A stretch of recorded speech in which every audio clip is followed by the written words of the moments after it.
Salut tout le monde, c'est Raphaël, je suis de retour avec une nouvelle vidéo et aujourd'hui je vais vous parler d'un caractère qui j'espère va énormément vous plaire parce que moi je, il m'a énormément plu, c'est pourquoi même j'ai décidé de vous parler de lui. Et c'est quelqu'un qui a énormément influencé la civilisation dans laquelle on vit même aujourd'hui. Et vous verrez qu'il a des traits que je pense beaucoup d'entre nous voulons voir dans nos leaders et voilà quoi. On va voir après le générique.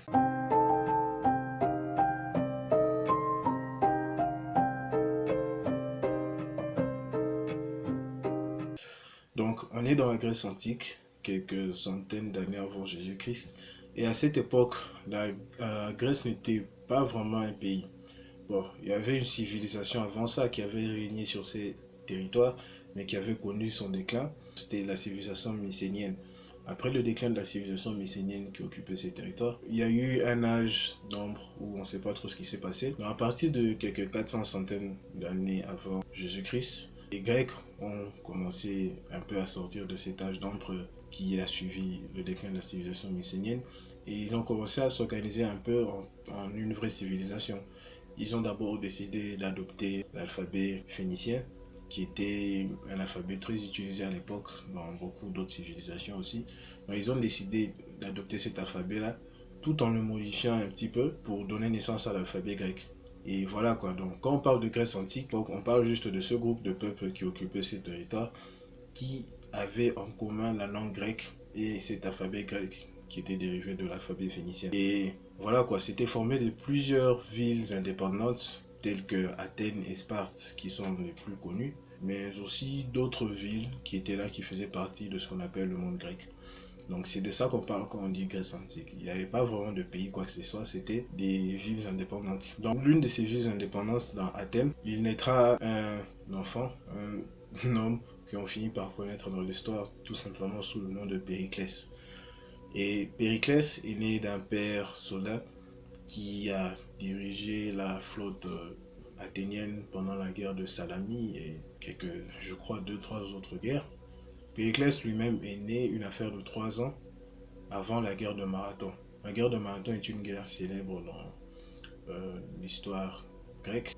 Et c'était une guerre pendant laquelle l'armée athénienne était dirigée par Themistoclès. Themistoclès est quelqu'un dont on va parler un peu plus tard aussi, vous verrez. Et d'une mère à travers laquelle il appartenait à une ancienne famille d'aristocrates qu'on appelait les Alcménoïdes, je crois, ou les Alcméonides. Il est né dans un environnement assez bourgeois et aristocrate de la civilisation athénienne de l'époque.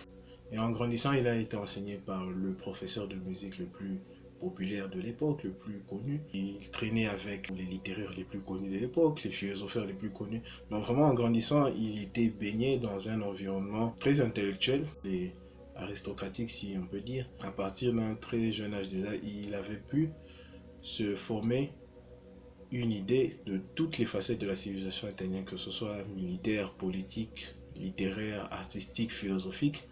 Il était très bien informé dans toutes ces facettes de la civilisation athénienne. Il maîtrisait et il avait des idées qui étaient déjà à cette époque-là, à son jeune âge, plutôt avancées de réforme ou de... Donc il avait vraiment une opinion plutôt très avancée sur toutes ces facettes de la civilisation athénienne.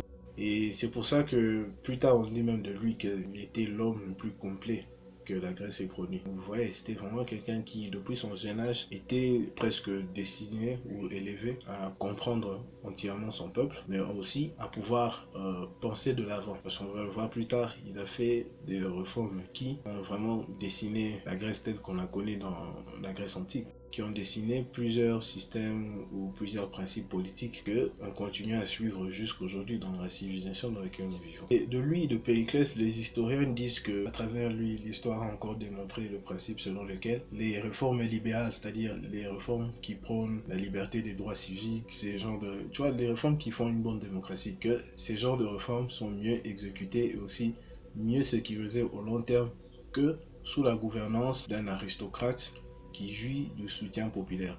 C'est-à-dire de quelqu'un qui est intellectuellement bien équipé, mais qui aussi jouit du soutien populaire. Pas juste de quelqu'un qui est intellectuellement bien équipé, mais qui arrive au pouvoir par manigance et autre chose. Mais de quelqu'un d'intellectuellement occupé qui a su se faire un support populaire. Et justement, dans ce domaine-là, Périclès était vraiment, déjà qu'on disait de lui qu'il était l'homme le plus complet. Question popularité, c'est que Périclès a fait pour justement s'assurer le soutien du peuple. Un soutien sincère, un soutien honnête, pas un soutien de papier ou bien quoi. C'est que, contrairement à ses autres collègues aristocrates qui, une fois qu'ils entraient dans la politique, se mêlaient plutôt, s'alliaient aux factions ou aux partis politiques qui étaient déjà remplis d'autres aristocrates et des hommes riches, ouais, les partis politiques de 1% de la population. Lui, Périclès, ce qu'il a fait, c'est que il s'est plutôt allé aux partis ou aux factions qui englobaient les classes moyennes ou les classes et la classe la plus pauvre de la cité. Donc c'était les fermiers, c'était vraiment les gens les plus pauvres de la cité. C'est à ce genre-là que Périclès est allé. Et dans le gouvernement ou dans le parlement, c'est à ce genre-là que Périclès a prêté sa voix. Donc vous imaginez cet homme le plus complet que la grande cité d'Athènes a produit. Il décide d'être la voix de qui? La voix de ces gens-là les plus pauvres. Les gens qui, si on pouvait le dire, étaient les moins formés. Si Périclès était l'homme le plus complet, et ils étaient les moins complets. Alors il a décidé d'être la voix de ceux-là. Et en décidant d'être la voix de ceux-là, ce qui s'est passé, c'est que vous imaginez bien que ces deux classes-là forment la majorité de la population de la cité. Ce qui s'est passé, c'est qu'il a juste fini par obtenir le soutien de la majorité de la cité. Et voilà quoi, on dit même que des Athéniens de cette époque, qu'ils ont su faire d'un bon sens. Parce que pendant près de 30 ans ou plus comme ça, ils ont voté continuellement Périclès à la tête du Parti démocratique, qui était le parti leader ou le parti au pouvoir à cette époque. Mais malgré ça, quand même, les Athéniens avaient quelque chose qu'ils reprochaient à Périclès. Et ça, c'est parce que vous allez voir, les Athéniens, ils étaient un peu plus habitués à un autre type de leader, c'est-à-dire des leaders qui étaient très bons en speech, ils faisaient des grands speeches très émouvants qui animaient les masses, des leaders qui partaient dans des grandes campagnes militaires, des grandes conquêtes.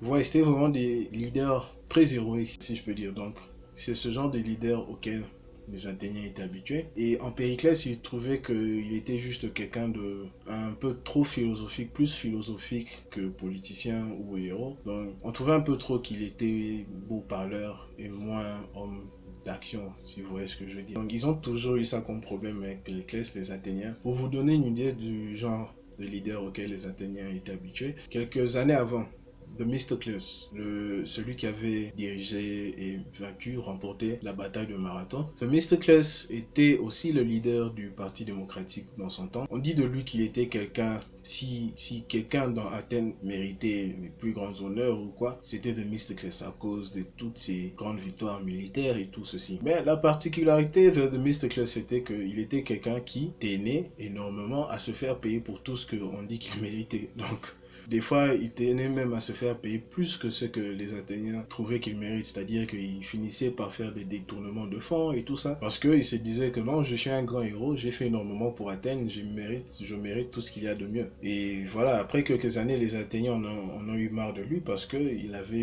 se permettait juste tout, quoi, au nom de ses grandes victoires militaires et tout cela. Et ils ont fini par voter qu'il soit banni carrément d'Athènes. Il a les moyens quelque part en dehors. Et voilà quoi, donc c'est ce genre de leader auquel les Athéniens étaient habitués, ce qui a fait aussi que, bien qu'ils aimaient tous ces leaders héroïques et tout ça, mais l'autre facette de ces personnages héroïques comme Themistoclès a fait aussi que les Athéniens ont développé une sorte de méfiance envers leur leader. Donc ce qui fait que leur leader ne traînait pas du tout au pouvoir. Quelques années puis c'était le prochain. Soit on le fait virer ou quelque chose comme ça. Donc c'était ou un assassinat ou quelque chose. Parce que justement, après Themistoclès, il y a eu un autre leader du Parti démocratique, le parti qui était au pouvoir, c'était Éphialtès. Éphialtès, lui, était de l'autre extrême, si je peux dire. Il n'était pas du tout avare ou quoi que ce soit, mais il était un homme extrêmement carré. C'est-à-dire qu'il n'autorisait aucun débordement ou aucune négligence ou quoi que ce soit. Et c'était quelqu'un d'extrêmement carré. Il était extrêmement inflexible, ce qui a mal tourné pour lui parce que il a fini par se faire assassiner. À cause de tout cela, donc, vous voyez, les Athéniens, vraiment, il y avait toujours un problème avec leur leader et ils étaient toujours méfiants de personnes qui semblaient pouvoir traîner au pouvoir, vous voyez. Donc, quand Périclès est alors arrivé au pouvoir, c'était une ambiance complètement différente parce que même dans ses tactiques militaires, dans ses campagnes militaires, on pouvait sentir que sa stratégie était énormément axée vers l'utilisation minimale ressources, carrément. Donc, c'était les moins de campagnes possibles. Et dans la bataille, on prend les tactiques qui vont éviter le moins de morts possible. Donc, ouais, c'était toujours une tactique axée vers l'utilisation minimale de ressources. Et ça, pour les Athéniens, c'était un problème parce que eux, ils aimaient les trucs héroïques. Ils aimaient les héros, ils aimaient des trucs impressionnants, des grandes campagnes militaires avec énormément d'histoire. Donc, pour eux, ça, c'était quelque chose qu'ils aimaient. Ils avaient un peu un truc contre Périclès dans ce sens-là. Mais avec le temps, au fur et à mesure, on s'est rendu compte que les réformes de Périclès ont vraiment plongé Athènes dans une prospérité imprécédente. Parce que avec toutes les ressources qui ont pu être sauvegardées en évitant toutes ces guerres inutiles et toutes ces campagnes inutiles, Athènes se retrouvait maintenant avec énormément d'argent. Et lui, Périclès, l'auteur de tout ceci, au lieu de prendre cet argent comme l'auraient fait ses prédécesseurs pour se récompenser de ce qu'ils ont fait, ce que Périclès fait, c'est qu'il va réinvestir tout cet argent dans Athènes même.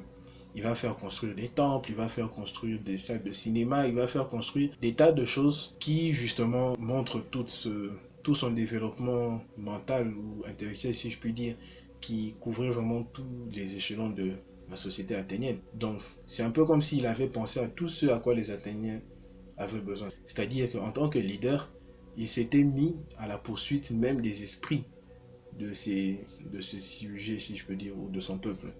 Alors, il a fait construire énormément de choses, énormément de temples et fait pousser certaines idées. Et vous savez, c'était à un point tellement que on dit même que même l'architecture était l'architecture de son goût. Donc, la fameuse architecture grecque que l'on connaît aujourd'hui, tout ça, c'est sorti droit du goût personnel de Périclès. Et l'une des constructions les plus géantes ou les plus fameuses ou la plus glorieuse qu'il a faite, c'est une géante statue d'Athéna. Alors, cette statue était un symbole pour tout Athènes.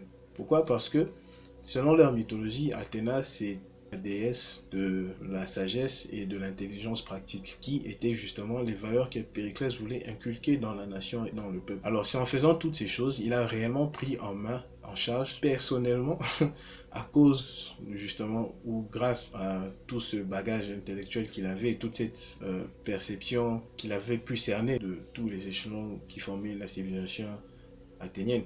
Il a réellement pu influencer les choses à un niveau très, très détaillé. Et voilà quoi, c'est comme ça que les Athéniens ont continué de voter continuellement pendant 30 ans dans cette position-là de chef de ce parti. Et il a fini par faire d'Athènes ce que les historiens appelaient l'Empire athénien. Bon, on ne sait pas s'ils s'appelaient comme ça réellement eux-mêmes, mais ce qui est clair, c'est que c'était une congrégation, un peu comme les États-Unis, je dirais, de l'époque, qui était dirigée par Athènes, et encore dirigée par Athènes sur tous les plans, militaires, politiques, culturels, et tout ça. Et tout ça, c'était le travail de Périclès. Parce que la façon dont même il a pu réunir toutes ces autres villes indépendantes autour d'Athènes, malgré la situation géographique qui, au départ, était la raison même pour l'indépendance de ces villes. C'était un peu imposé par la situation géographique. Ça commençait par une alliance militaire, mais après, plus tard, il a réellement pu développer cette alliance militaire en quelque chose de plus grand qui, maintenant, régissait toute la région. Et à tous les niveaux militaires, politiques, économiques, culturels, tout le monde parlait la même. Il a vraiment fait un empire, un pays. Malheureusement, après sa mort, parce qu'il est mort pendant une guerre qu'il est confronté aux Spartiates, il n'est pas mort de blessures de guerre ou quoi que ce soit, mais plutôt d'une peste qui avait envahi la cité pendant la guerre. Et vous savez, pendant la guerre, on ne peut pas trop sortir ou quoi, donc la cité était un peu renfermée. Ce qui fait que la peste s'est répandue et il en est mort malheureusement. Et ce qui s'ensuit, c'est réellement la catastrophe parce que, une fois que Périclès était mort, bizarrement, d'abord, les Athéniens ne l'ont pas tant pleuré que ça. Ils l'ont blâmé pour tout ce qui n'allait pas en ce moment-là parce qu'ils étaient au milieu d'une guerre. Et ils étaient au milieu des exécutions, des stratégies dictées par Périclès. Et puis au milieu de tout ça, il meurt. Alors, les gens ont d'abord commencé par blâmer tout ce qui n'allait pas sur lui. Et ensuite, après ça, c'est un peu comme si automatiquement les Athéniens se sont juste remis dans toutes leurs anciennes habitudes de guerre glorieuse, inutile et tout ça. Et ce qui a fait que cette fameuse guerre qui les opposait aux Spartiates a duré énormément plus longtemps que ça en avait besoin. Et elle s'est même conclue justement par la défaite des Athéniens qui ont fini par se soumettre à des conditions économiques rudes que les Spartiates voulaient leur imposer, qui était même la cause de toute cette guerre. Donc ils ont fini par fléchir et par se rendre aux Spartiates, un peu en esclavage économique. Et voilà quoi, donc c'était un peu à partir de là que tout a commencé, c'était le déclin de l'Athènes, de l'âge d'or de Périclès. Et tout ça, c'est parti comme ça juste après sa mort. Parce qu'il n'y avait vraiment plus personne pour maintenir cette vision et maintenir cet esprit surtout dans les populations. Parce que réellement, c'est un peu comme si ces gens vivaient avec un père qui d'un coup n'était plus là et on s'est juste mis à faire n'importe quoi. Voilà. Donc, alors, d'après Robert Greene dans le livre The Laws of Human Nature, qui a aussi fait une étude de la vie de Périclès et son apport aux Athéniens et surtout à leur esprit. Donc d'après cet écrivain Robert Greene, la raison pour laquelle les Athéniens sont tombés après Périclès, c'est parce que pour commencer, les Athéniens n'étaient pas du tout rationnels. C'était des gens qui, bien qu'ils étaient intelligents, c'est-à-dire en termes de technique et de science, ils connaissaient la science et ils connaissaient les techniques, mais ils étaient plus guidés par leurs propres ambitions et leurs propres émotions qu'une vision commune qui servirait tout un peuple. Parce que lorsqu'on prend l'exemple de Themistocles, il était effectivement quelqu'un de brillant, mais selon lui, Robert Greene, ces Athéniens-là n'étaient brillants que à faire avancer leurs propres ambitions, se faire promouvoir. Ils n'étaient brillants que pour cela. Ils étaient des grands stratèges lorsqu'ils en venaient à cela. Sinon, Périclès vraiment était le premier qui a pu se surpasser et pouvoir mettre toute son excellence et se retenir de s'adonner à toute cette tornade et ces ouragans de self-promotion. Donc, il a pu se retenir de ne vivre que pour cela et de mettre au service de la nation tout ce qu'il était et tout ce qu'il a acquis durant toute son enfance et sa croissance. Parce qu'il savait que justement tout cela était ce de quoi Athènes avait besoin.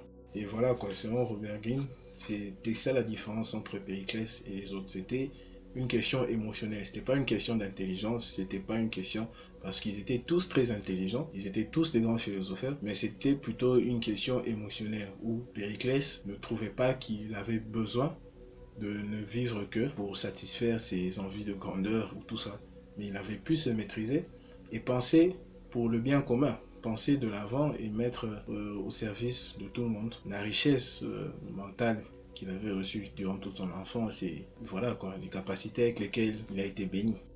Donc voilà, c'est tout pour aujourd'hui, c'est tout pour Périclès, ce leader passionné et généreux, mais aussi très souvent combattu et assez mal compris, je dirais. Donc voilà, j'espère que vous avez aimé la vidéo et que vous avez appris quelque chose aujourd'hui qui vous donnera assez envie de revenir pour la prochaine vidéo. D'ailleurs, au sujet duquel tu peux cliquer sur le subscribe button et la clochette juste à côté pour recevoir des notifications dès que je sors une nouvelle vidéo. Et voilà, à la prochaine. Ah, aussi n'oubliez pas de commenter, de like et de me laisser savoir ce que vous pensez. A plus.